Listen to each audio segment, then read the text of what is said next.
This is Keyed Up with Max Key.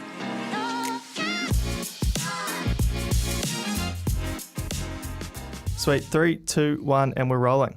Hello everyone and welcome back to another week of Keyed Up, brought to you by Max Key, hosted by Stonewood Key.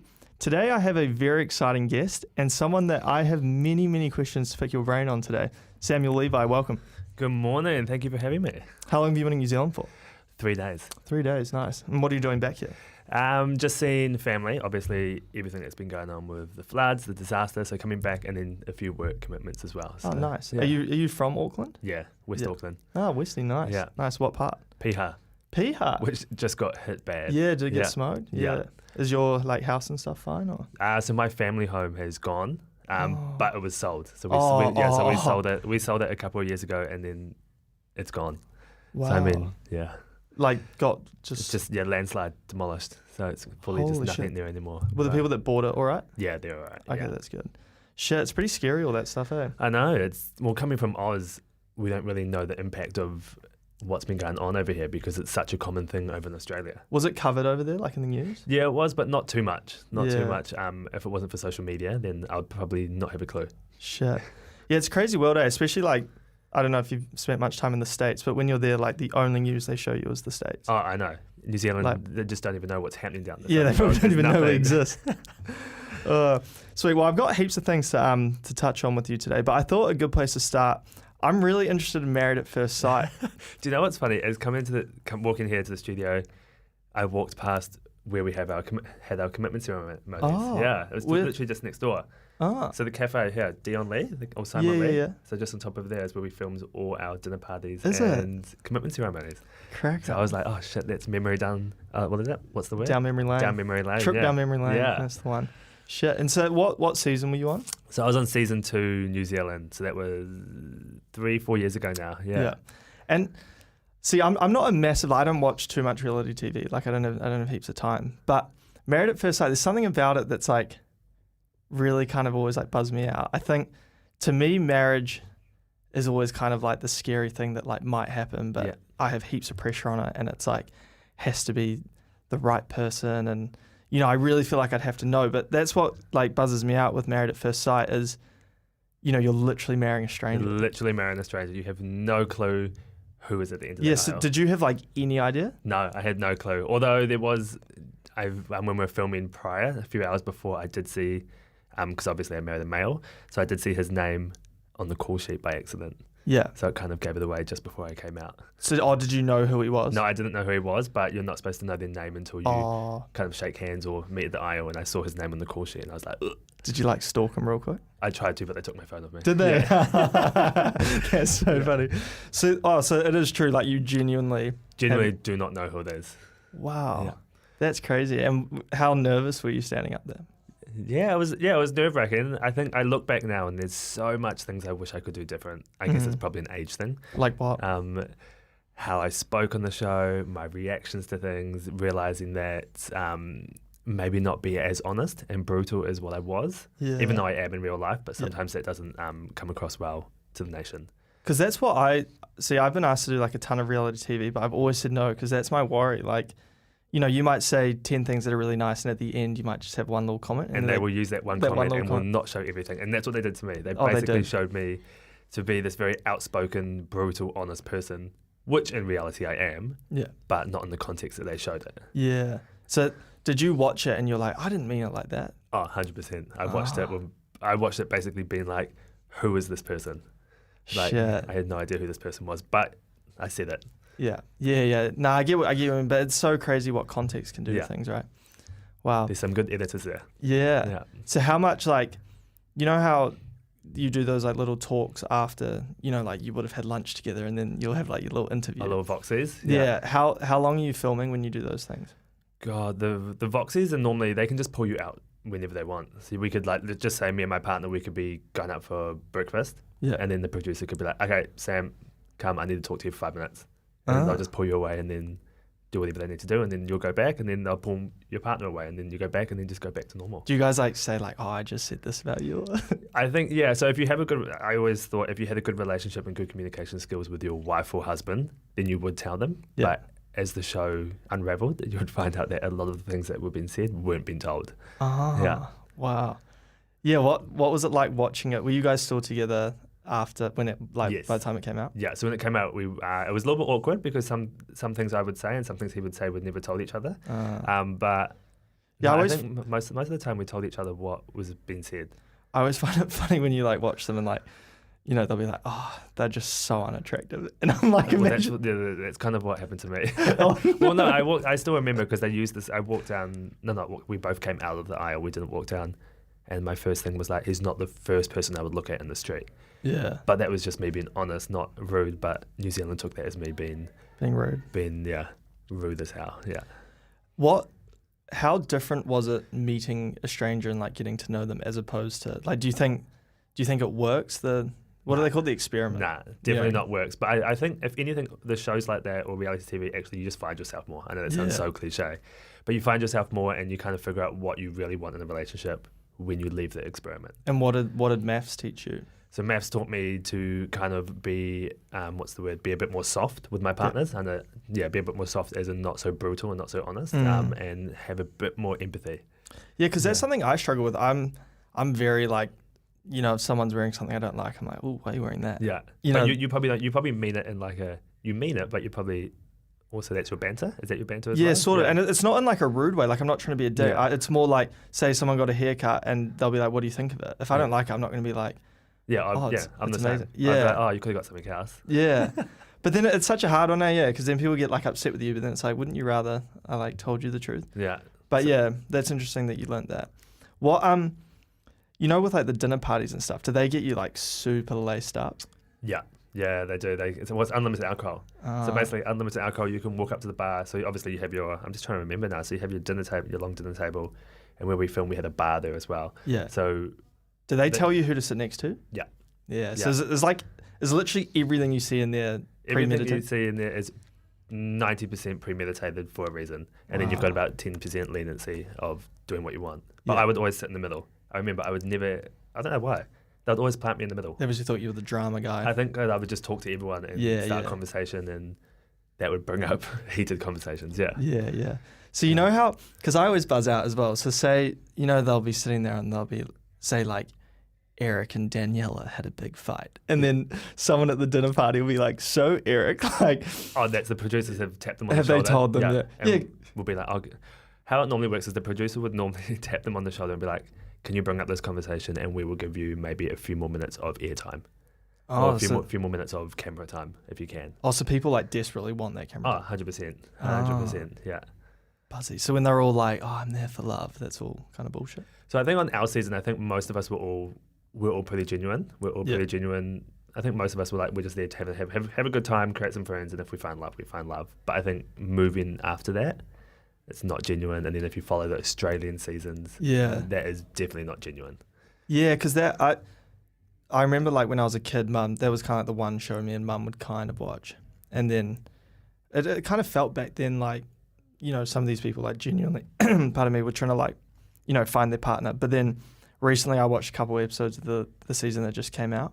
Oh, in Australia? Yeah, and it just like, you know... They're there for their Instagram tick and their followers. I know. 100%, or to create something from it. But why do they even keep making the show then? It makes the company money, I think. I think it just makes the network money. They make millions off it. And so people still into it even though they know... Because that's what I hate about reality TV is like, I don't like giving these people screen time when you know that they're not there for the right reasons. Which sounds stupid because obviously like, you know, of course they're on TV for that reason. But I don't know, there's something that sits with me where I'm like, I don't want to give my time to that. I think, because I used to think like that. And then you would, if you think a small town in New Zealand, for example, where there's so many small communities, small towns, they believe what they see on TV. Right. Which is so... Even with reality TV. Even reality TV, which I learned coming off the back of the show. They would believe everything that was said on the show and they would take every word for word. Wow. As for I think us who are from the city and we're probably more exposed to media and that kind of side, we know how it all works. But these small town communities believe everything and so invested. And so do you think some people on the show actually like did fall in love? I think I'm just trying to think from my season. My season, no one stayed together. Didn't they? No one stayed together now. I don't even know if anyone talks really. And then after that, I just kind of never followed Maps New Zealand again. Yeah, I don't think I've watched the New Zealand one. There's something about it. Like, do people think it's actually their wedding? Some people, yeah, you'll get some people who think it's. Oh, see, I don't even know. I would say yes, but then sometimes I think they play it up for the camera. Yeah, because some people, they're all like, the mum's crying and you tell them to. Oh. You tell them, you're like, okay, mum, you need to act it up, and the cameras will come in and act like this is what I want. Yeah, because there was one, the Australian one I watched this year. There was some lady that got, she was getting married, and her brothers like sat the guy down, and they were all like, we're gonna like kind of like scare him a bit. And they had this conversation that I'm like, no sane human would ever have. No one would ever speak like that. I think it's airtime.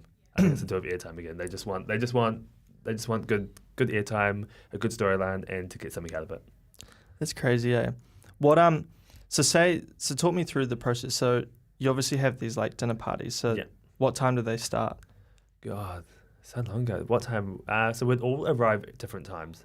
Yeah. So even though on camera it shows that we arrive probably one after another, come in the car and get dropped off, but you see, like me and my husband, we could probably arrive an hour after the first people. Sure, and they're just there drinking. They're just there drinking, creating conversation, and then once the show and the producers are happy with what's been said amongst those conversations, they'll be like, okay, bring in the next couple, and that would hype up more conversation. So it could be going for like 6 to 8 hours. 6 to 8. But you're only showing like maybe 5 minutes or maybe 10 minutes. Yeah. Holy crap! So it's like the whole day. Yeah, whole night. So we'd always film like after 5 p.m. because obviously they have to film us walking in when it's like dark. Oh, dark, yeah. And then you could be going to like at least midnight. Holy crap! And so by then you're tanked. Yeah. Or I was. Yeah. Yeah, but how are people like not more like you don't really notice? I don't think people are like sloppy. Nah, not really. So they will cut you off if they do think you're getting too messy. They will cut you off, but they will allow you. They will feed you alcohol if they think it's going to bring out more personality from you and make you louder. And do they like sit you down? They're like, all right, guys, we need drama tonight. Sometimes, or they would have individual discussions with the couples beforehand. So we kind of got given a producer. So every couple would have their own producer, and the producer would talk to you like they're your best friend. They've got your best interests at heart, and then after the show, you're like, you did not have my best interests at heart. You were just throwing me under the bus. Yeah, would you do it again? If you asked me a couple of years ago, nah. But now I'm like, yeah, I'd probably do it again because I would know how to work it. And would you do it for love, or would you do it just for? Nah, I wouldn't do it for love. I'd do it. Well, I've already got love now, so I would just go in there and just take the piss. Yeah. I'll just go in and take the piss and be like, okay, I'm just here to see what happens. Yeah. Yeah, that's the funny thing, eh? It's always the people that like seem the most like they don't care. Always end up kind of getting the most followers and. Well, yeah, I don't know. I don't really follow I don't talk to any of my cast anymore, and I don't know what they're doing really, but I know they're not doing anything what I'm doing, if that makes sense. Yeah. Yeah, because what is your full-time job now? Well, so I've got my business, LuxeSticks. Yeah, and is that the... That's the roll-on clay masks and the eye masks, yeah. Cool. So how's that going? It's good. It's just actually got in vogue and stuff, which has been wow, amazing. That's awesome. So congrats. that's what I've been doing full-time and creating, I guess, an empire out of that. Yeah. And did you develop it yourself? Or? Yeah, so I developed it, and then I worked with my manufacturers, and then obviously I've got my marketing team and everything, and then awesome. We kind of just push it out there. Yeah. How'd you like create something like that? So that was a COVID baby. So I created it in COVID. Well, the idea was I used to get sent a shitload, obviously. Yeah. Influencers, they get sent shitloads of stuff. I used to get shitload of beauty stuff, hated it, hated the mess. So I wanted to create something that I knew people would want to use that didn't create mess, both for men, female, and then just came up with this whole roll-on stick idea. Cool. Yeah. So I like don't really do any skincare. Well, this is perfect for you. Yeah. So talk me through it. So what? So I've seen the photos on your Instagram. It looks like the eye mask. You probably looked at the eye mask. I've seen that. Yeah. Yeah. So the clay mask. So basically, we all know what a clay mask is. A clay mask is a clay mask. Yeah. So what I wanted to do was create something that had a point of difference. Mm-hmm. So think of a deodorant stick. Yeah. So I've created a clay mask and a deodorant stick. So you literally just like. You just literally roll it on like. I guess you kind of think it's like a lipstick for the face. Yeah. Yeah. Cool. You just kind of roll it on. And then that takes away the mess and the fuss of normal clay masks, because normally you have to like put shit on the bench and make a mess and all that kind of stuff. So created that, and then you just pop the lid on and then just pop it back in the cabinet. Epic. And what does the clay mask do? Like many things. So you can there's a whole wide range. This is good. It's plugging my business. It's great. I know. There's so many. So there's charcoal, which is good for like pore detox. So if you're prone to breaking out with acne, use that. You've got the turmeric, which is good for anti-inflammatory. Turmeric's gone nuts lately, eh? I think if you have a skincare range and you don't have turmeric in it, then you're stupid. Yeah. Because there's so many great benefits with it. We've got our collagen one, we've got our avocado. God, we've got a whole range. So depending on whatever your skincare needs are, you can jump on and grab it. Yeah. How do you even like create something like that? Like, do you have like a background in that stuff, or do you just? No. So my background's PR marketing, which has helped a lot with creating a business and pushing and marketing all that kind of stuff. But no, I just researched. I had a lot of friends who created businesses, so I kind of got their help to help me find the right manufacturers, and then just kind of went from there. Wow. And where's it made? So it's made in Australia. Yeah. And then the clay and that all come from California. Wow, that's so cool. And did you have you been like to the actual site where? No, so they won't let us. Well, it was COVID. So it was COVID during the time, so they won't let us. But you don't need to really go over there and have a look. No. So that's good. Awesome. And so do you guys like drop ship the stuff, or? No, so it's all done from my warehouse. Oh, wow. Yeah. So it's all done from there. Awesome. That's so cool. How's it gone transitioning kind of from, you had this kind of like social media kind of life. Obviously you're still doing that stuff, but now to like a full noise business owner. I think it takes so much pressure off. I think social media, it's easy money. Yeah. I think easy money, and it's always hard talking to a New Zealand audience because I feel like sometimes they don't get it, or they think you're either pretentious, or they think you're a privileged white boy, or whatever they think of a certain person that they see on social media that just get paid to promote shit. Yeah.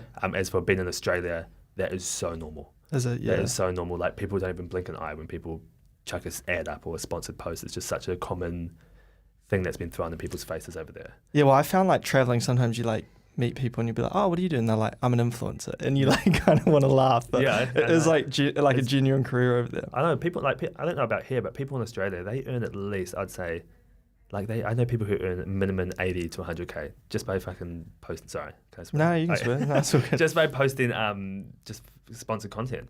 And I think if you can make money off that, do it. I'm all for it. I'm not against it at all. Well, people like Tammy Hembrow have made bank. Oh, she makes a killing. Yeah. I think she lives off that, and then she created a brand of it. Yeah, her brand, I know a guy that does some like stuff with her, and it is nuts how much money they Australia love her. She's like bloody, I don't want to say the Kim K of Australia, but almost like... Sort of, yeah. No, people love that. Yeah.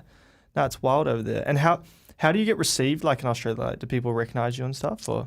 I think only because of the show got aired in Australia during COVID. Yeah. So during COVID over there, the show got picked up. So I think that kind of did bring a presence. But my partner is also from MAFS Australia. Oh, was he in MAFS? So he did MAFS over there. So he was the first bisexual person. Yeah. Bisexual guy. So now we've been together for 2 years. So I guess no matter where I go, one of us are always going to be known as MAFS. Yeah. Which is a bit frustrating. So did he marry a guy or a girl on the show? Girl. Yeah, so he married a female on the show, and then we met afterwards. Yeah.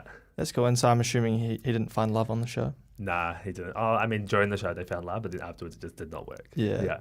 Do some people sit there and go, this person's a wounder, but I'm just going to last the 10 weeks or whatever it is? Oh, 100%. They're like, because the process to get on the show is so blimmin' long. Like, it can take up to 6 months. 6 months? So you've got to go through everything, and I think it's like any show. So whether you're on The Bachelor, whatever, you go through psych tests, you meet the experts. What's a psych, like what kind of... To kind of see if you, I guess they kind of test to make sure your mental health is okay to go on the show.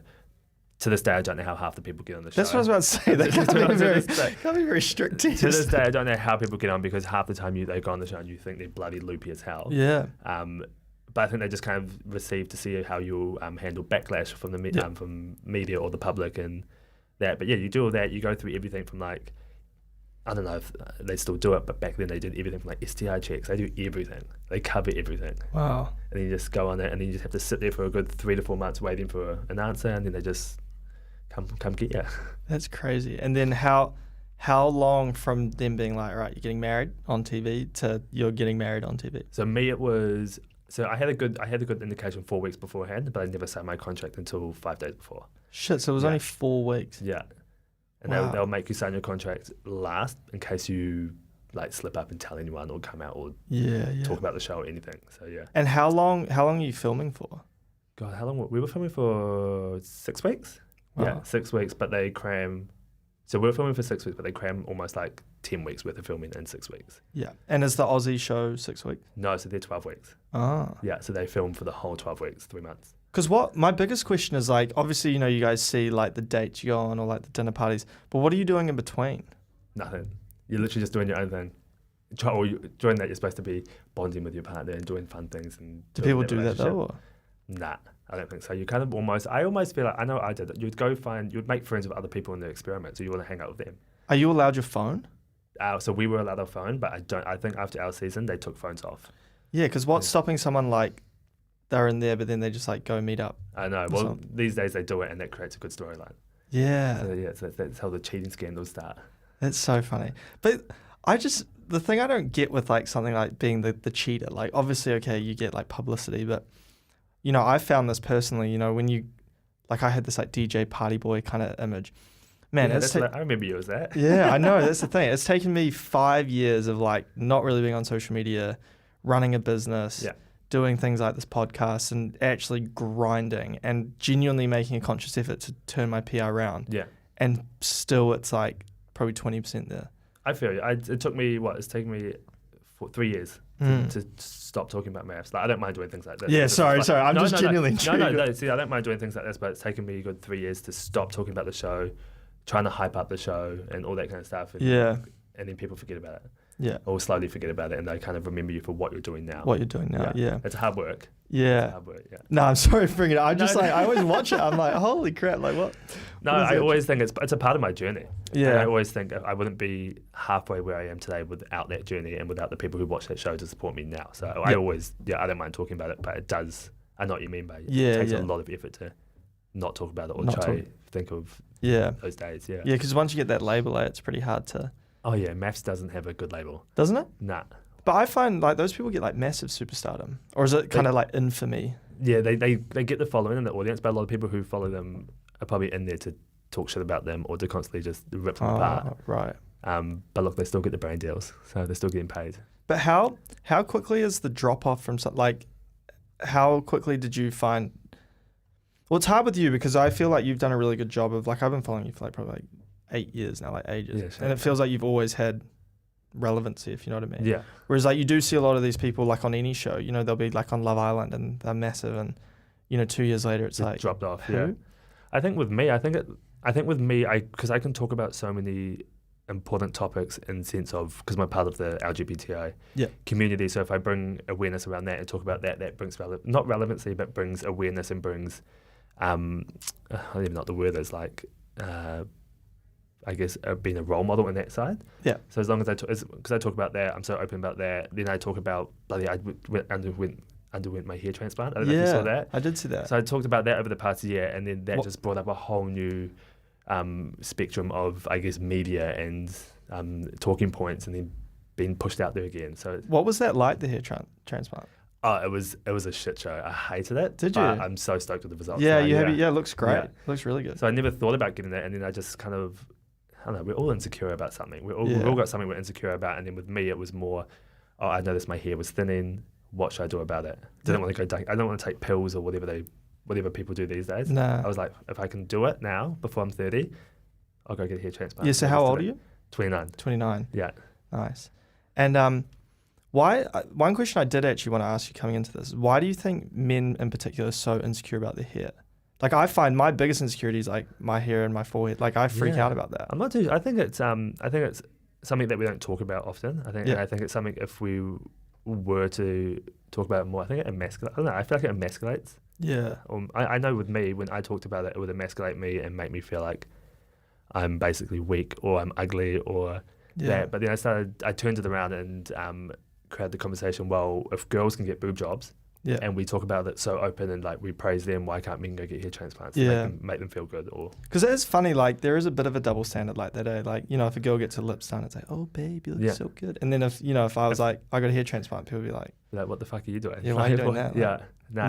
It's interesting, and I think a lot of women and men, like I know friends, and I've pulled them up on it, who would comment on people's hair, be like, oh no, I don't want to date that person because he's going bald, or I don't want to date that person because he's got a big forehead. And I'm like, well, like imagine if someone said about that because you got small tits or whatever. Like I think you think like that, and you just got to throw things back into perspective for them. Yeah, and that. Well, that's the problem I think with social media is we've all like I catch myself sometimes being judgy like that. Yeah, and you sit there and you're like, I've made a really conscious effort over the last few years, just like the people I meet, I want to like emotionally get on with them. Yeah, which honestly, if you ask 25-year-old Max, like.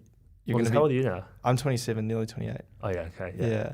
But I'm definitely finding, the way I like approach relationships and dating, like it's way different now to Well, yeah, I think, and because I guess it's probably, I mean, you were thrown into the spotlight yourself, weren't you? Yeah. Yeah, you were thrown into the spotlight probably without your choice, Yeah. just back in the day. So I think you just had to navigate that yourself. And Do you, because that's another good question for you. Do you regret, I think I've talked about this a lot where kind of from my perspective, I was sort of thrown into it, as you said. And, I was, a lot of people don't remember, but there was a lot of backlash on me before I had social media and, there were articles and stuff. And so I kind of just, was of the opinion I may as well just start doing this, have some fun with it. I'm 17, you've got to create the narrative yourself. Yeah. And jump on it, otherwise someone else will. And that was very much like my mindset. That's a perfect way of surmising it. I was like, I want to tell the story, not them. Yeah. Because they were saying stuff about me I didn't think was true.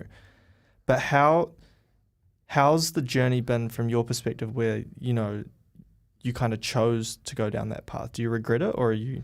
Nah, coming off the back of the show, there was a good 6 months that I went into like a dark hole, just because of people's reactions, what they were saying, and I didn't realize I wasn't ready for that kind of backlash or that kind of response from people. But then I don't know, I think I just woke up. I think I traveled to Australia and then I came back and then I woke up one morning and I was like, fuck it, I need to create this myself, make people aware of who I am, and that's when I thank social media. So I used to hate it, but now I'm like, actually, if it wasn't for social media, I wouldn't have being able to showcase who I was, or the honest me, or the real me, and not a fabricated or edited version. And how did you deal? You say you go into a bit of a hole. How did you deal with it? Like, were you reading all the comments? Don't read Daily Mail. Do not read Daily Mail articles. Daily Mail's terrible. I know. Do not read those comments. Do not read. Even if it's just like stuff or News Hub here when they post it on their Facebook. Do not look at the Facebook comments. But typical me, I was like, I want to know what people are saying. And then you see it and you're like, oh shit, shouldn't have done that. I think the problem with it though, this is how I think about it. I do not have time to comment about some random person on a NZ Herald article. I don't know how people care or do that. But I think that's the whole point, is the people that have time or the willpower to do that, they're a special kind of person in themselves, and so that's one thing I'm grateful that I learned pretty young. I don't take that stuff to heart, but man, I can't even imagine what it would be like for someone like yourself that goes into it, I was copying that stuff when I was 14, 15, I don't know how you did it at such a young age. But see, I think it's like anything, that was just kind of my reality. Yeah. And so I just learned coping mechanisms as quite a young kid to deal with it, which aren't healthy. And into my later life, I've kind of realized my way of dealing was I just shut my emotion off. Yeah. And so I'm terrible at, say I have a breakup or something bad happens, I just go numb. I have this off switch where I just chug on and everything's fine. But it's internally everything's a mess, but I'm so good at being nah. You just put on a brave face? Yeah. Oh, I do the same. I put on a brave face and then when you come out and you tell people what you've actually been dealing with, they're like, no, you're not. Yeah. You'll be fine. And it's like, well, no, it's because I put a bloody brave face on for half of you. Yeah, and so I had Joe Damon on, the comedian, a couple of weeks ago, and he said something that was actually really true that I hadn't thought about. So he was saying that he's been going through a bit, a hard patch in the last year, and it's been really tough for him. He's gone from having these Comedy Central gigs and, on the rise of being, one of New Zealand's biggest comedians from nothing in a very short space of time. But mentally he wasn't happy in himself. And, he would say that he'd go to people and they'd be like, oh, so how are you, Joey? And he'd be like, well, I'm not actually that great. My stand-up's not going well and, I'm pretty miserable. Yeah. And people would be like, oh yeah, but everything else is pretty good, eh? And he'd be like, well... See, people think they know you, or they think they know what you're going through. Yeah, and that's what I wanted to ask you, because that must be the same thing where, you're sitting there going, shit, I feel miserable. But then people are like, well, you have all these followers, all these famous people, you seem to be doing all this cool stuff, you get free stuff. How could you be upset? Oh, yeah, I know. Well, it's even I use business as an example. I've got a successful business, and then, for example, I put a post up the other day just because it's an acknowledgement, and it was a Daily Mail of how much I've earned in a 48-hour period between launching my business, and it comes up with the sum in there, and then you get lots of people coming at you going, oh my God, you're rich, or you're this and that. And it's like, well, if you actually know how business works, let's just say I earned $50,000 in the week, $50,000 goes back into the business. Yeah, straight back in. It's not even money that comes into my hand, really. It's literally, they see this income, and I got all these influx of messages because Daily Mail did one the other day. And they're like, oh, you're a privileged white boy, you've got so much money, what are you complaining about? Or give the money to the people here and the cyclones and all that kind of thing. And it's like, well, actually, that's not how it all works. But people are just attacking. They don't actually know what's going on. They just read something. Or Oh, that's something. when I go. Yeah. Well, I think that the one I found the funniest was when Jeff Bezos, he donated something like 100 million or something to, I think it was like cancer. Or I can't, like, don't quote me on that, but he donated some crazy amount of money. Yeah. And then people like worked out his net worth. This was when he was like the richest in the world. And they were like, that's only 0.1% of what you're worth. And it's like, he gave $100 million. Like, you know, and I think that's one thing I've always like talked about with Dad. And, you know, I think politics is like, you know, the perfect example of this is, you know, there's only so much money you can spend. There's only so much you can do with your time. Say you give $10 million to Diabetes Foundation. You know, people, like, there'll be someone with cancer that'll be like, well, you should have given it to cancer. And that's, I think, the hard thing with the world is you can never do anything right. Like, say... No, you can never... People are always going to find a fault. Yeah, because even if you donated every single dollar you made to the cyclone, someone would be like, well, there's people starving in Africa. Yeah. No matter what you do, people are going to find a fault and you just have to deal with it. Yeah. And how you respond with it. What are your coping mechanisms now? Like, how do you deal with it? I just ignore. Ignore it. I literally ignore it, and I probably just have a laugh to myself and be like, oh, fuck, here we go again. Someone's got something to say. But no, I just ignore. Unless they've got a very valid reason that I think I can fight back on. Yeah. I don't really... Yeah, do you engage much with trolls or no? I used to, but not anymore. No, I used to I used to go like full 100. Did you? Yeah, I used to like go back and forth conversations, even on stupid comments on the articles back and forth. Oh, and no. Then I realised, okay, that's not actually good. It's not good for your image, Sam. And if you're trying to step away from this, you need to just back off. Yeah. And it's worked better for your mental health as well. Was it hard because you said you had PR kind of like background before you got in? Were you, say, like in these situations and the PR Sam's sitting there going, don't do this, and then Sam's going, no, I'm gonna do it, like attack them, like, and because you'll get attacked a lot on your appearance half the time. I don't know why, but it just seems to be something that, which is low hanging fruit. Yeah, but people do, but it's one of those things that people know will get you racked up.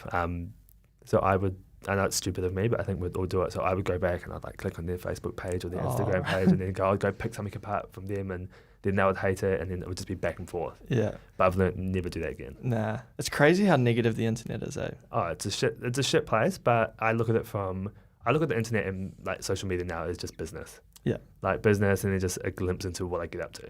And what do you think the keys to like marketing your business are?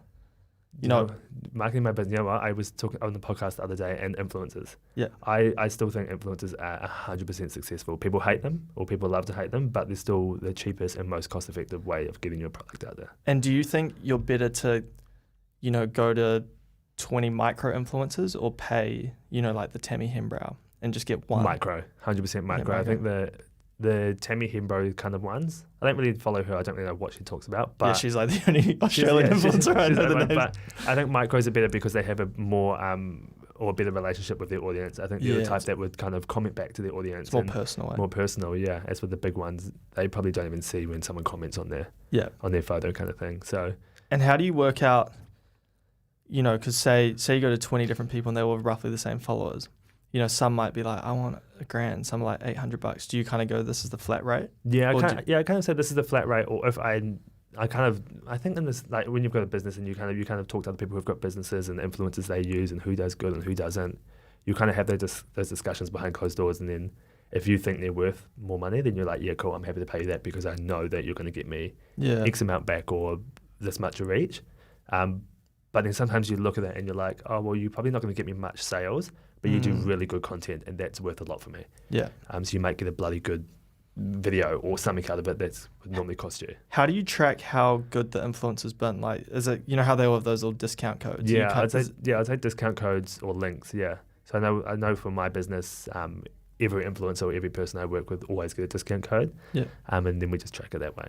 And say you go to an influencer, like what's like a, because even with this podcast, my parents are like, well, how many views do you think you can get a week? Yeah. It's like, I actually don't even know what a good metric would be. I don't even know what success really would look like. Yeah. Say with your business, like you go to an influencer, how many sales per influencer would you deem as like good? They've been good. So I think on standard, let's say if we pay an influencer $500. Yeah. I want to make back at least $1,500 or $200 or $2,000 on top of that. Oh, wow. So that's, I think, how you get a good metric. So you want to make at least 3 times what they're paying you. And how much does your, like, one of the sticks cost? Or? See, so my products are really low cost. So they're only $25.99 to purchase. Shit. So you think of $25.99. If you're paying someone $500, So you need 100 sales. you need to make at least I think like 15, 20 sales, Yeah. which is quite a lot still. quite a lot. Yeah. But Shit. but it happens and it works. Yeah. Yeah. No, my maths, sorry, then was terrible. No, my maths is shit. I'm like, did you say 100? 100, yeah. Yeah, I need my calculator. Yeah, no, that's wild. What I wanna swing the dial quickly. So talking about the LGBTI, how have you found that community in New Zealand? Look, I think so whoever's listening now, I think when I'm talking about 3-4 years ago. Yeah. So 3-4 years ago, I thought they were the most vile community. Wow. Most vile community. There was no support. There was And nothing. when you say support, do you mean like when you come out or when? Yeah, so I'd probably use the show as an example. So I think when you see a person representing your community on TV, or national TV in a show like Maths, you would think you would support them, or you would think you would not say negative stuff or kind of have a positive impact on them. But instead, it was the total opposite. They just Wow. I don't know if it was like a small poppy syndrome or whatever that is, but yeah, they were very nasty. In what way? Just with what they would say online, the things you'll get said in the street. You were never really felt included in the community, even though you were representing a massive part of it. That's crazy to hear, because I feel like that, again, I could be wrong in saying this, but to me from the outside, it seems like the backbone of that community is that it's a community. Yeah, well, that's what I thought. So I think there's a lot of mixed messages out there, and that's why I'd like to talk about it on my platform as well, but then sometimes I don't actually like to talk about it, because I always think of, well, when I went through my stage of being on the show representing the community, you guys were like, I've said it before, they were absolute cunts. Yeah. They were assholes. They were literally the worst. And if anything, it was more the heteros and I guess the straight community, or normal community, I should say, who were the best. Wow. Yeah. What is this? This is a naive question, but what does the I stand for in LGBTI? Intersex. What's that? That's still something I don't know. I know it's something that intersex. Yeah. So there's LGBT, so there's lesbian, gay. Oh my God. See, in Australia, there's like 13 acronyms. Yeah. Is it 13? There's so many acronyms over there that you have to include for everything. Yeah. Wow. And then they've got a plus in the end to include everyone else. Everything else. Everything else that comes under that bracket. What do you think of all that? I think now that I've been educated more, I understand it more. Yeah. And I understand that a lot of people are not educated and understand certain aspects of it, but I think it is a lot. Yeah. I think it is a lot. And I don't know, I don't think everyone needs a label, just be who you are. Yeah. Be who you are, but it's a lot to teach someone. Yeah. When every year you're chucking a new acronym on. When did you know you were gay? So I came out when I was 21. 21? Yeah. So that's quite late. So, yeah. Is that late?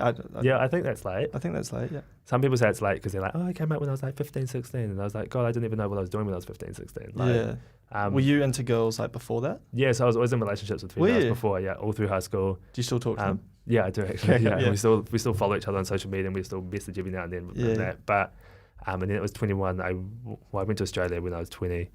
You kind of experiment all that kind of stuff, and then you kind of realize, oh, this is for me, or this is where I feel the most comfortable. And then do you still find girls attractive? Yeah, absolutely. So in like a sexual way, or? Not really a sexual way, more probably an appreciation way. Yeah, so if I see a female walking down the street and I think she's stunning, I'm like, fuck, she's good looking. And then normally I'll say to my straight mate, like, yeah, you'd fuck that, or something. whatever that conversation goes. But I still appreciate good looks. Yeah.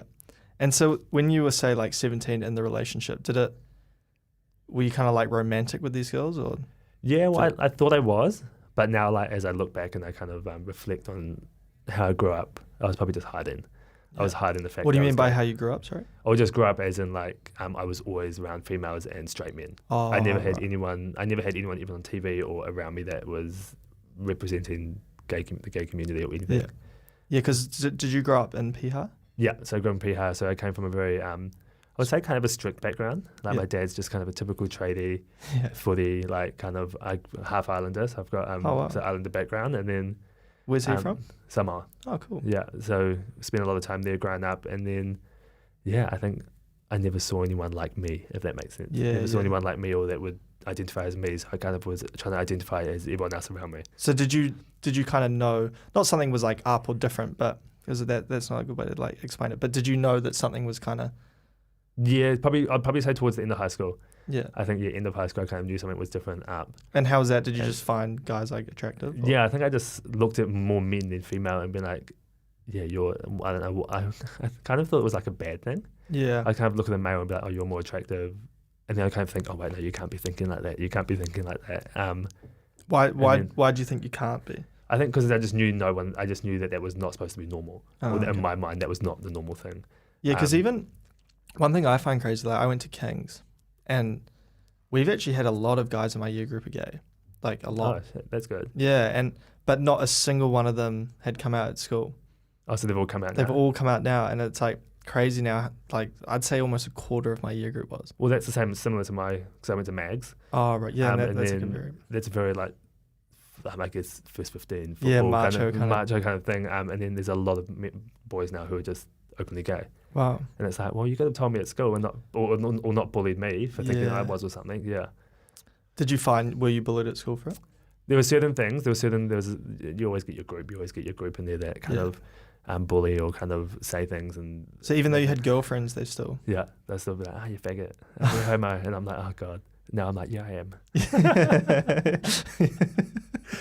So I wish back then I could handle situations different, but you never know when you're a teenager. Yeah. How did you handle it back then? God, I think I just shut off. And just always thought I was something different. Yeah. I think that's the thing. I always thought I was something different and not normal. Do you think people are born gay? Yeah. Yeah. No, definitely. I've been asked that question before. I definitely think people can be born gay, and I definitely think people can realize as they're older that a certain sex is not for them. Yeah. Well, I was talking to a friend recently, and they had a good family friend of theirs, and they were like married, and he was like mid-50s, and then he divorced the wife, came out, but he's gone full, like he's like a full drag queen, full noise, like that end of the spectrum, and he was like a very straight and narrow married kind of. See, I always think it's a good story, but I always think he knew deep down. He knew deep down that he was hiding something or he couldn't be himself. And then there was just comes a point where you're like, okay, shit, I am like, he's 50. He's probably like, fuck, I've got 20 or 30 years left. Yeah. I want to be myself, feel comfortable. And then now he's a drag. Yeah. One thing I just want to hear your opinion on this. Lots of straight guys sit there and go, you can't be bisexual, you're either gay or you're straight. Do you believe in that or not?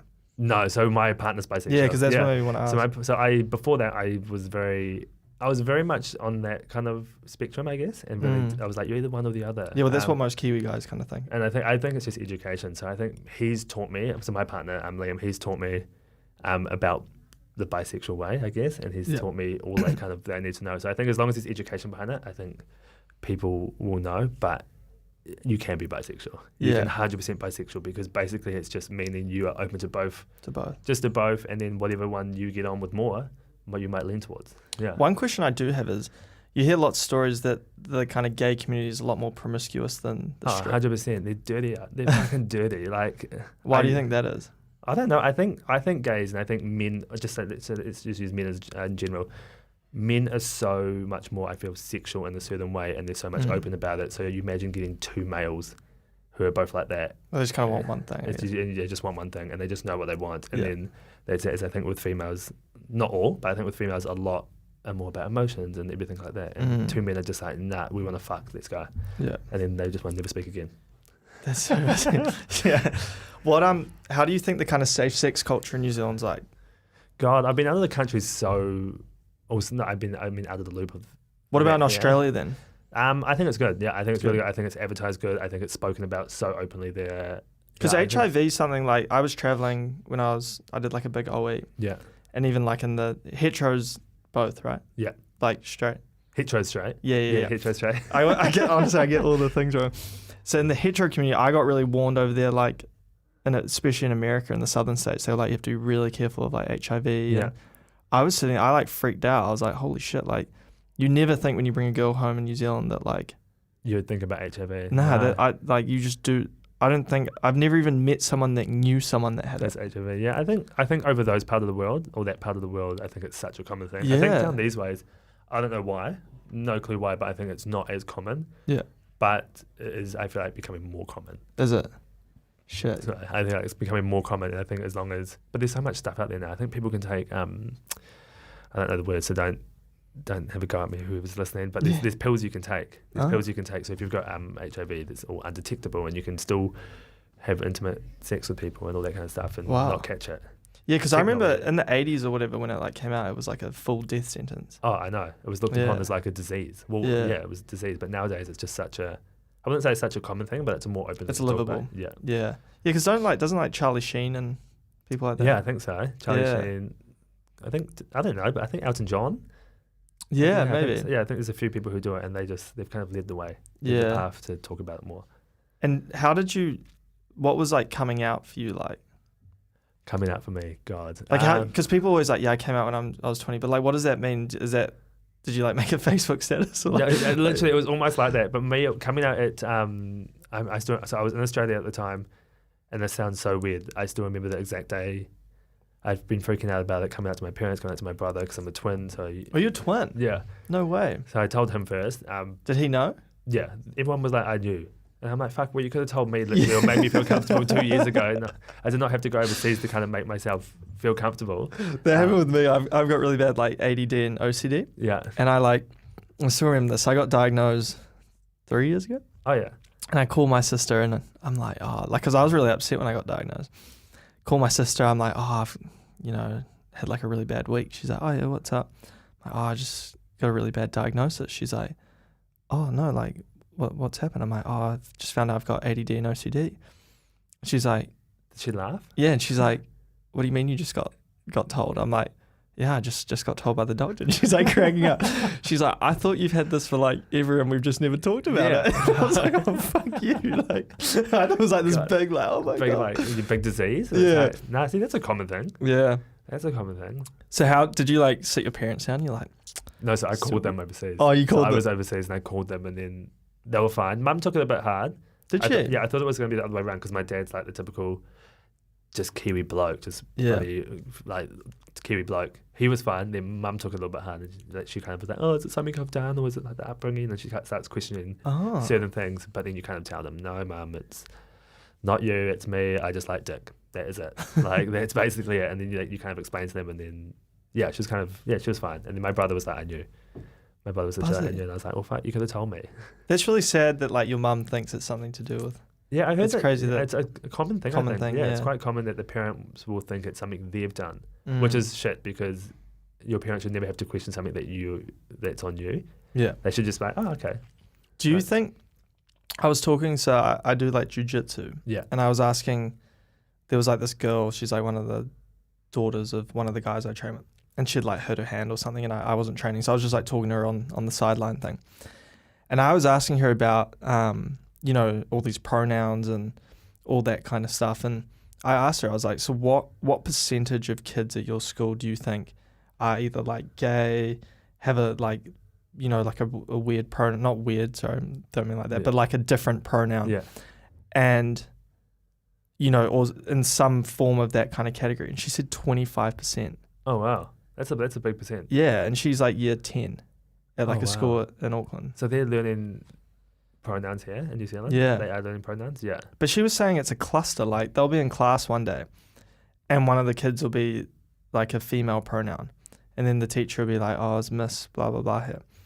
And then they'll be like, yeah, I'm here. And then the next day they'll be like, is Miss blah, blah, blah here. And then they're like, I'm a man. Oh, they've changed that? Yeah. And then the teachers like get called up and that to me is like where it becomes really hectic. Like I'm absolutely all for people, like identify as what you want or who you want. Yeah. But then you've got to also stand by it. You've also got to stand by it. And I think, but then you never know what's going on at home. Yeah. I always think you never know what's going on at home. The teacher might make them feel comfortable being, let's say, he, her, or whatever the pronoun. Also, is there a he, her? Yeah. So sorry, he, him, or her, she, her, or whatever pronoun they choose, but then at home their parents are like, you cannot be like that, so you have to go back to school and be like this. Oh, you just never know. It might not be, but you just never know. So then they come back and they're like, oh, I want to be this. I think you said it earlier, and I think that the only thing I find tough about all this is I didn't even know who I was till I was like 20. Who you were? Just as a person. Oh, as you as a person? Obviously I have always associated like as a male, but man, like if I was 15 and someone, not only am I having to like go through puberty, work out like how to talk to girls, how to pass school, keep up with sport, make friends. Yeah. If someone's going, you also need to work out what gender you might be. I know it's complicated.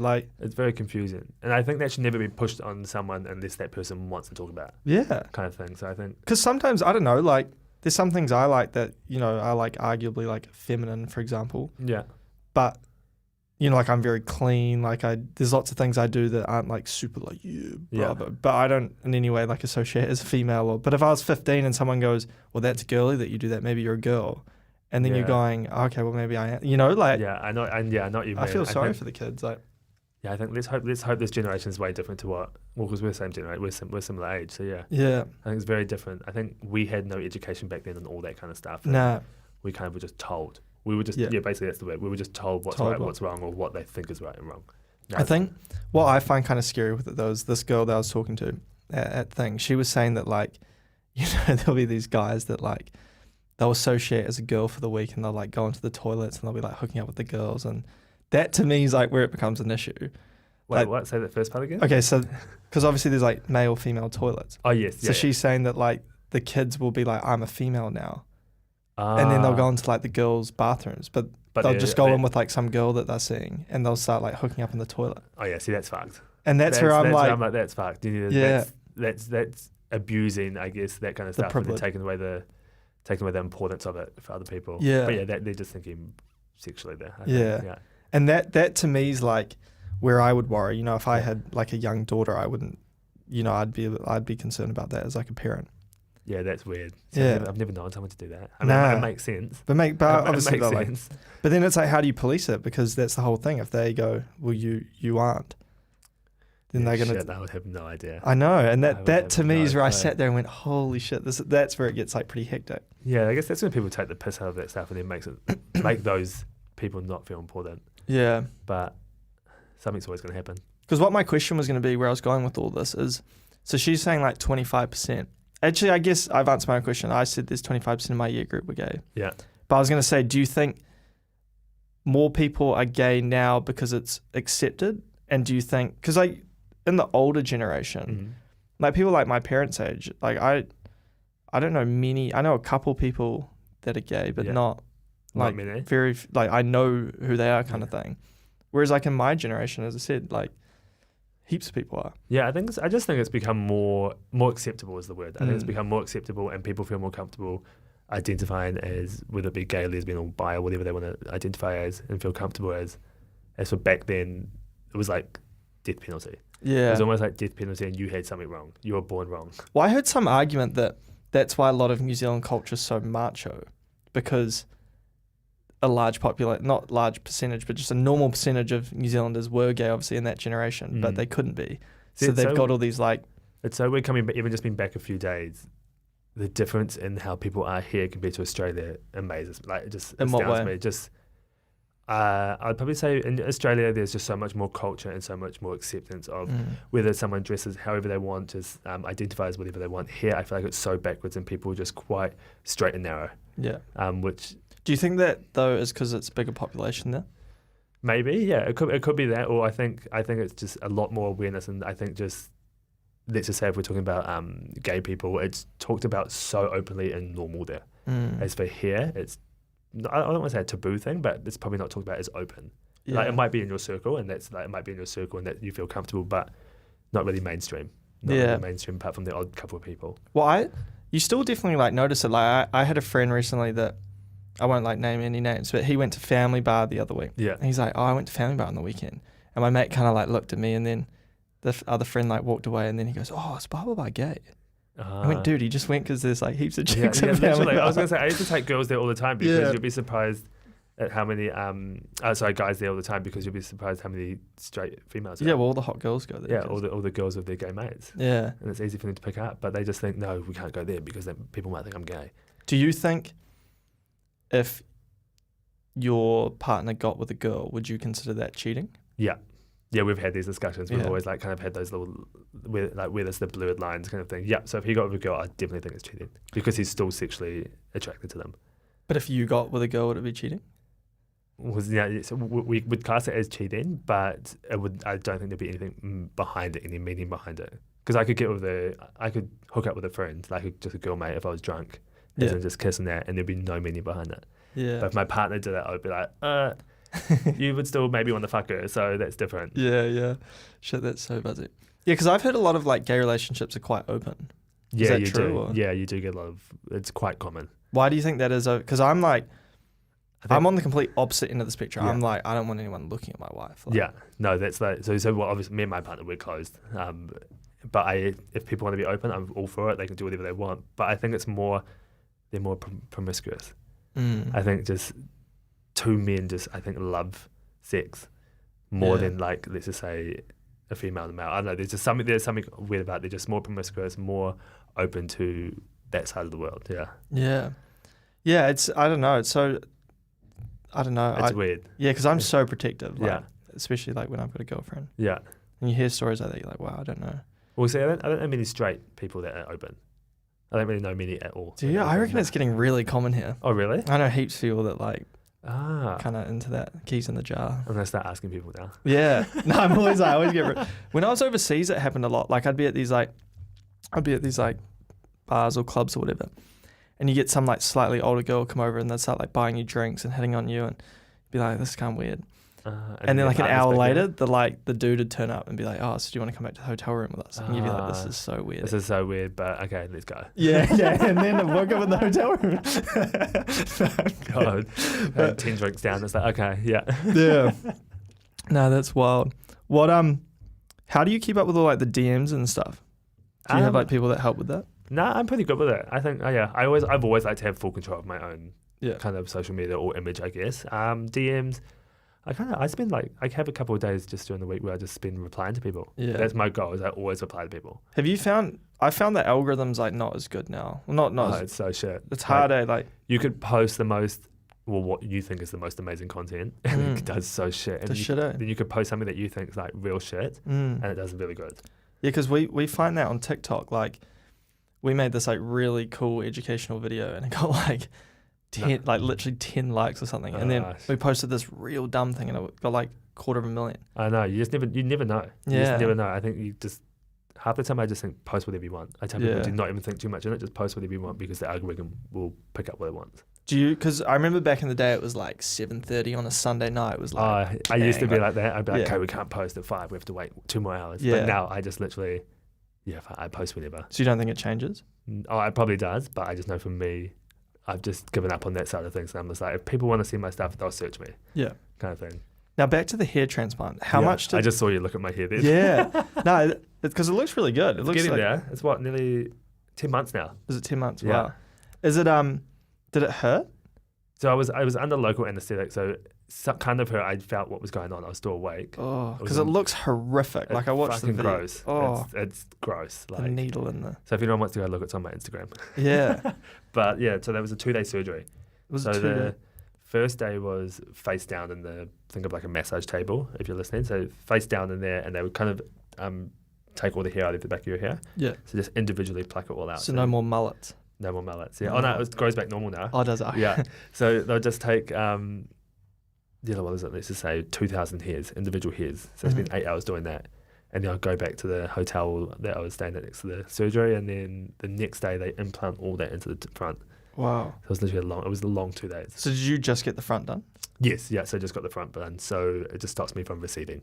Yeah. Or hair going back. Yeah. What happens if like the middle bit went? So that can always happen, but so I opted to get more hairs transplanted, so that doesn't happen. Oh, right. Okay. So they put, I don't know how much it is now, but so they put an extra 500. So if it does start to recede, there's new hair there. Yeah. How much does it cost? It's not cheap. No. It's not cheap. So my one was 18,500. 18,000. Yeah. Holy Yeah. shit! Because you can do them in Turkey, can't you? You can do them in Turkey. You can probably do them for like 3 or 4K. I would not want to go to Turkey. Nah. So a lot of people do that, but you'll find you'll have to go back there in like another 2-3 years. Ah. So it's not worth it if you're spending another, let's say, 5K. Yeah. And you could potentially go back for a third. Shit. Yeah, there's something about like I find it so scary the thought of like going under in like a country like that. Not that there's anything wrong with a country like that, but I just like. But it's not your comfort. It's so far away, and like they're putting a needle in your head. I don't know. I'm like, I think when it comes to cosmetics, I think maybe just spend that extra bit of money and just be safe. Yeah. Because you never know what might go wrong. Shit, 18 grand though, that's crazy. I know. And I always, people are like, that is expensive. But now I'm like, but for the confidence that you get afterwards, Yeah. I'll probably pay double it. Would you? Yeah. Yeah. But it's not, I think a lot of people, it's not feasible paying that. Yeah. Did they do like a discount for you? Yeah, so I did work with them. So I paid 60% of it. So I paid 10K. Yeah. And then I discussed with them and they were like, would you be open to talk about it on your social media and talk about it publicly? And I took a few weeks to really decide if I wanted to do that. Because I was just going to drop off. I was going to drop off the... Yeah, that's what I would do if I were to go on. And then I realised actually there's such an important topic here, or important issue, I think, for people feeling like me, so insecure and all that. Let's talk about it. So I did. Yeah. And then... Epic. Now it's grown. Yeah, because you got so much, like, I remember your engagement was going nuts. Fuck, it was insane. Like, I think that came in from media, just media, because I think media would just write in whatever they want to write. Well, no one's talked about it, because as we said kind of at the start of the podcast, like when girls get cosmetic stuff done, it's very like... So common. I don't know a girl that doesn't have a lip filler kind of thing. Or Botox or whatever. Like, yeah. And that's not even bad, but I think for me, it's so weird because I did mine, and then after... I think 2 or 3 months later, I've seen so many other people, I guess male influencers now go to it. Talking about it, yeah. And I'm just like, I led the way, guys. Yeah. Like, don't make out you guys did. Well, we were talking about it. I was talking about it with a friend, and then literally that day you posted, I was like, this is so really? weird. Like, shit. What, so you don't need one? Oh, I don't need one. Yeah, Nah, he was looking at getting one. Oh, yeah.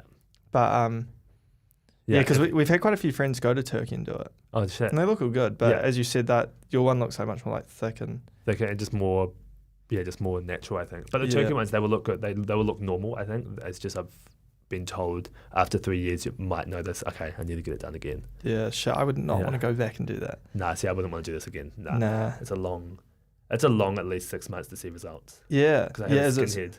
Oh. I had a skin head for ages. How was that? I shaved my head for, I went to Jiu-Jitsu World Champs last year and I gave myself a buzz cut.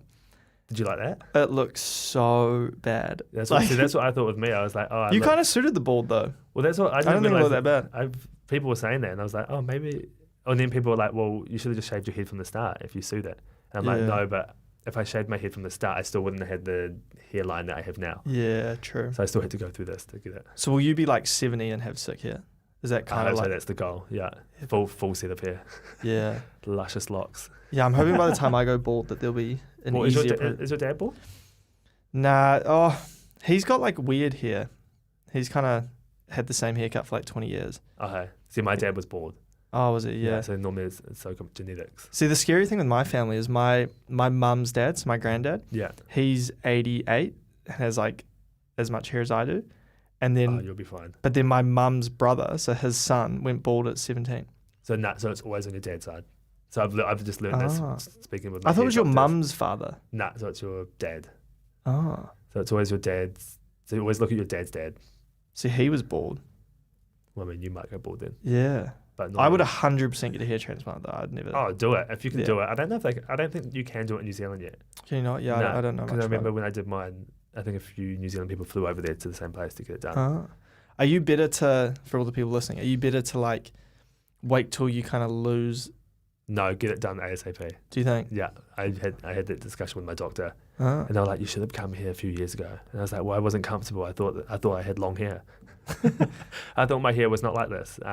But no, get it sooner rather than later. Yeah. And so, have you found your insecurities have like gone down?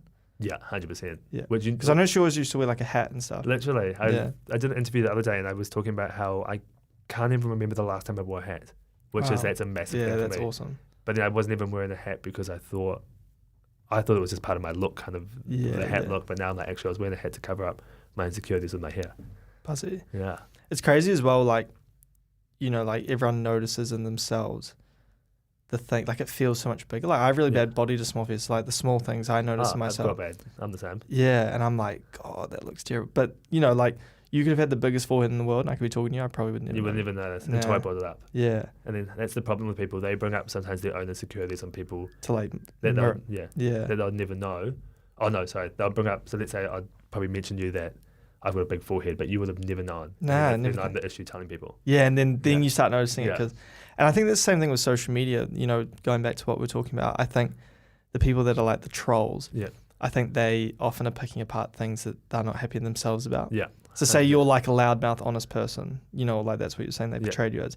if they feel like they're that, they're going to be like, oh, what a, Yeah. like, but they're just insecure. I think it's called mirroring. Mirroring, yeah. Yeah. Mirroring what They what feel they in themselves. feel in themselves on you, yeah. Yeah. New Zealand's still got a long way, I think. New Zealand's got a long way still to come. Yeah. But I think it's really cool, we got people like you that are, out there and vocal. And I think it's good to be like, really honest. And I think that's like what I find hard, even like on this podcast, I go to say things and I'm like, oh, that might get taken the wrong. It's I do that all the time. Or I try not swear. Swearing's tough. Swearing's a part of my everyday language, which Yeah. I think it's part of everyone. But when you, just say for social media, when you're talking in there, I never swear because I'm like, ugh, this isn't a good image on me or how I think of my business. And it's like, well, we all swear. Well, I think we do. Yeah, well, it is weird. I'm the same. I swear every like second word when I'm talking normally, but I've been really good on the podcast. I think I've sworn like 3 times in like 10 episodes. Well, the C word's my favourite word. Yeah. And if people who know me really well and closely, I say it all the time. But if you were to watch me online or watch me from it afar, sounds way worse. you would be like, no, he would never swear. Yeah. I'm like, no, I do. It's funny as well, like, you meet people in America and you try explaining how, because if you call someone the C word overseas, it is like, I'm going to shoot you. Yeah, like, it's really bad. But here it's like you call your mate that. Yeah, it's like every iteration of it. And it's like, I'm always like, if you say the T, like, oh yeah, then it's like, that's aggressive. Whereas if it kind of like, it's weird, just how different people take different things. Oh, I know. Kiwi slang's crack up though, I reckon. That's one thing I do miss from New Zealand. It's Kiwi slang and Kiwi humour. Kiwi humour's great. Kiwi humour, because people don't get my humour overseas. They think it's just real dry. Yeah. Kiwis are very dry and very sarcastic. But no, that's one thing I do love. Yeah. I remember we were I was on a Kontiki in Europe a couple of years ago, and me and my friend were having a conversation about these girls at another table, and the entire conversation was in English, but we were just using Kiwi slang. That doozy as, and no one knew they what we were probably talking thought about. you were speaking a whole different language. Yeah. Like gibberish. And everyone was like, what are you guys talking about? I'm like, this is so good. We can actually like talk about other people like in front of us in our own little thing. So are you going to travel anytime soon, or are you staying here? Nah, I think now that with my business and stuff here, it's pretty tough, like getting away. I've got like a lot of work trips to like China and stuff like that coming up. But I've kind of gone off I did the whole backpacking thing for 2 years. And I could not do that. Yeah, see, at the time, I loved it. Like, I was staying in these, like, $5 hostels. I thought it was just the coolest thing ever. Like, met so many amazing people, did some really cool things. But now, like, if I've got 2 weeks off, I'm going to Hawaii or Fiji and lying at a beach. Like, so that's so weird, because it might be uncomfortable for you to talk about, but it's so weird that people would never know, let's say, the old Prime Minister's son would just go backpacking to do a $5 thing, but they'd probably have this perception of you being like, oh, you would go stay in the 5-star hotel and you're privileged or whatever. Yeah. No, I did like literally was full roughing it, and I loved it because for me it was so cool. Yeah, as you said, I wasn't the Prime Minister's son there. Yeah, I was just Max and just doing your own thing. Yeah, and for me it was such a confidence boost because I always sat there and had the insecurity like, oh, people only like me because I'm John Key's son or I'm this or that or. Whereas it was so cool there where like I'd meet people and you'd like meet a girl and she'd find you hot or you'd like make friends with people and you knew that because they would literally like you because they liked you, yeah. And do you know what was weird? I found it easier hooking up with chicks there than I do here. Well, yeah, because people here would know. People here would know you, or they'll have, I feel like, an interior, not like a different motive or... Yeah, it almost puts people off here because I think people are like, I don't want anything to do with that or I don't want to be that girl that talked to Max Key. Whereas, which is so stupid. Whereas overseas, like people kind of took you for who you were. Yeah. And then you tell them and they're like, they probably don't believe you. Yeah, yeah. Well, on one of my Kentuckys, there was the Queen and King of Lesotho, which is it's like the landlocked country inside of South Africa. Okay. The daughter of that, so her name was like literally Her Royal Highness. She was a princess. Oh wow. She was on my Kentucky. Wow, I remember was talking about princess. I remember going to Kuala Lumpur Fashion Week, and I didn't even know, but the princess of KL. Oh wow. Like Malaysia. I didn't know they had a royal family there. Yeah, so they have their own inside royal family, and then we still follow each other today. And it's so weird because I never knew that until afterwards. They're like, oh yeah, you kind of notice things when they leave and they get picked up by bodyguards and stuff. And I'm like, okay, what are you something's up? But yeah, you just meet these people and you take them for face value. Yeah. No, that's definitely the coolest thing about travel. And that's I think in New Zealand though, even if you're like not famous, everyone knows everyone. You know, New like Zealand's so small. Someone knows someone, or someone slept with someone, or someone knows someone's cousin, or like or they say they do. Yeah, well, that I find it real funny. I've got this like one of my best friends, Jordan, lives in LA, and he was like telling us these stories over Christmas, and he's like, "Oh yeah, dude," he's like, my sister's friend's cousin's uncle's friend met this guy. Oh my And for God. him, it's like, that's such a small, like that's a really close connection. Yeah. And I'm like, dude, in New Zealand, it's And like you said that's nothing. 2 degrees of Fuck. separation. People say anything these days. Oh, I know. I know.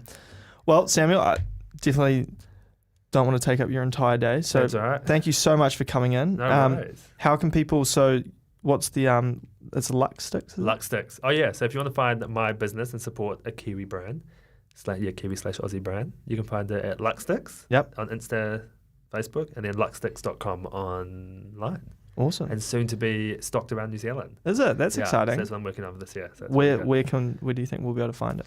Look, the goal at the moment in talks with Chemist Warehouse. Chemist Warehouse, yeah, I was about to say that's But look, if good feeling about it. Yeah. Otherwise, I'll be looking at alternatives and stuff as Yeah, well. cool. Awesome. Well, good luck with everything in the future, and thank you so much for coming on, and you've officially been keyed up. No, thank you. I'll see you soon. Yeah, cheers. Thanks, guys.